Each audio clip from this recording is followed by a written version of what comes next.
TAMISEMI yaomba trilioni 11 bajeti ya 2025-26.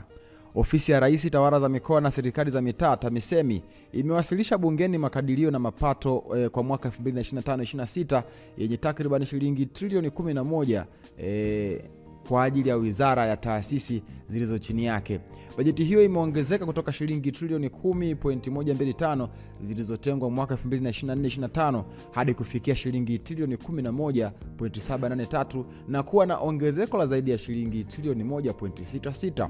Akiwasilisha makadirio na mapato ya matumizi, waziri wa nchi ofisi ya Rais TAMISEMI Mohamed Mchengerwa amesema shilingi trilioni 3.95 zilizoombwa kwa ajili ya miradi ya maendeleo, ambapo kati ya fedha hizo shilingi trilioni 2.5 ni fedha za ndani ikijumuisha shilingi bilioni 613.44 za mapato ya ndani na halmashauri ya shilingi trilioni 1.45 ni fedha za nje.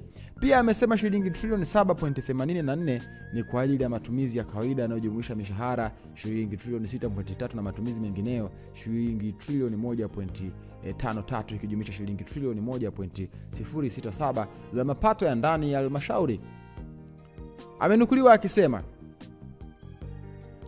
tumewasilisha si tu makadirio ya mapato na matumizi, bali tumeweka mbele yetu dira ya matumaini, ramani ya maendeleo na ahadi za uongozi unaowajibika.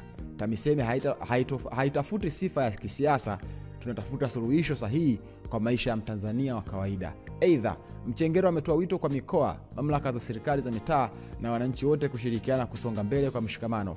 Kwa dhamira hii, kwa imani kubwa katika maombi ya Mheshimiwa Dr. Samia Suluhu Hassan, Rais wa Jamhuri ya Muungano wa Tanzania, tunawasilisha bajeti hii kama zana ya kazi, dira ya matumaini ya silaha ya mapinduzi ya kiutawala, kiuchumi na kijamii. Kwa hiyo, tunasema kwa ujasiri mkubwa, TAMISEMI ndio msingi wa maendeleo endelevu.